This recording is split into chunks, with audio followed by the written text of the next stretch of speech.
I'm Gen X, and we ain't dummies. You have to show us the candy first, then we'll get in the van. The Man in the White Van gives us some background on the true events that became every parent's worst nightmare. It's making the rounds on the festival circuit, but is it a film that you should check out? In a quaint family town in Florida in 1974, an ominous white van stalks a young girl, and her parents' disbelief leads to a terrifying Halloween nightmare. This features Sean Astin, Larter, Madison Wolfe, and Brec Bassinger. And the setting is the mid-70s in this slightly rural setting. It's also kind of urban. Now, the family we follow is religious, stiff, and regimented, without really a close-knit vibe or even overly loving.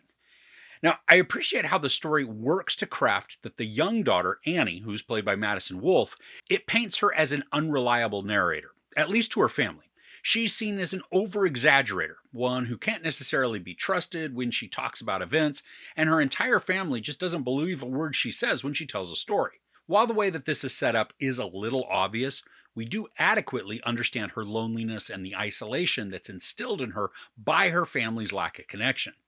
And as effective as this is to establish the character relationships, it also makes the story progression very obvious and predictable. Now, the film does a good job of capturing the awkwardness and the uncertainty of being a teenager. We watch kids stumble through conversations, but not like the actors can't remember their lines. Really, it's feeling like just genuine conversations between boys and girls working through their hormonal bumblings. Now, there's an effective stalking feature that does work across the timeline to capture a slow burn dread. It's not lasting every single time, but it does cast a decent uneasiness over the narrative. The film alternates back and forth between watching the family and then some flash forwards to a handful of years in the future where the white van is also seen roaming the area. The constantly switching of times makes for a bit of a convoluted timeline that's lacking a streamlined approach. I understand that it's trying to illustrate how the events in the family's present will begin to have farther reaching effects in the future. This also removes a lot of tension that could be built through a more obscured presentation. Instead of creating doubt about what Annie is experiencing, we're shown immediately that she's correct, taking away the mystery and the dread that could have been established. To its credit, though, the story does begin to show us an increasing amount of detail in the abductions that are taking place within the future. So that's growing more grisly and upsetting each time we see it. And I like how this shows that what the abductor will at least become capable of, even if he's not already doing it. The cinematography is surprisingly good in this as well, especially as abductees are shown in captivity. There are a lot of shadows hiding faces or creating harsh contrasts between light and dark, showcasing the fear of the victim vividly. And there are also a bunch of slow pans by the camera that help to set up an unknown eeriness as the potential for danger lurks behind our characters. One of the largest shortcomings, though, of this movie is that there are too many musical stings to create these shocking moments.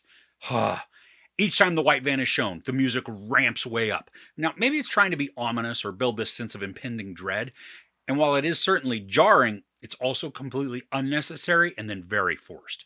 Throughout the movie, these did become annoying, and they made me dread any upcoming sequences. I mean, it's a cheap and lazy gimmick that doesn't work unless, of course, really the goal is to make me want to turn off the film. Now, the one thing that goes unexplained and even unexamined is the obsession angle of the man in the white van.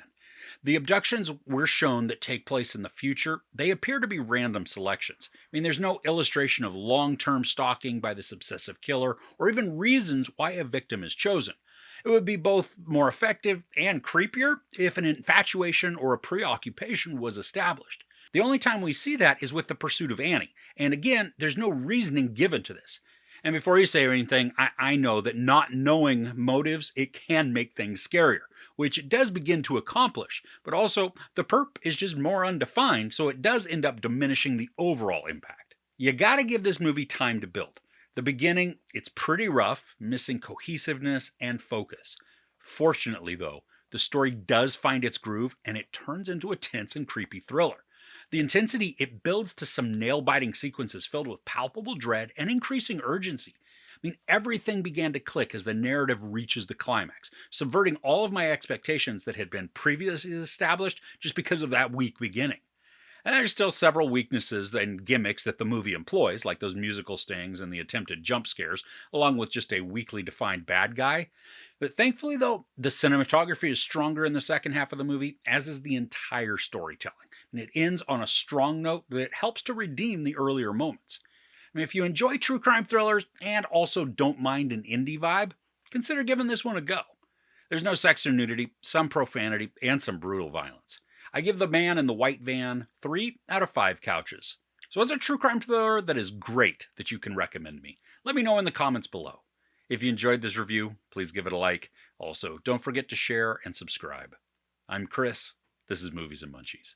Thanks for couching with me.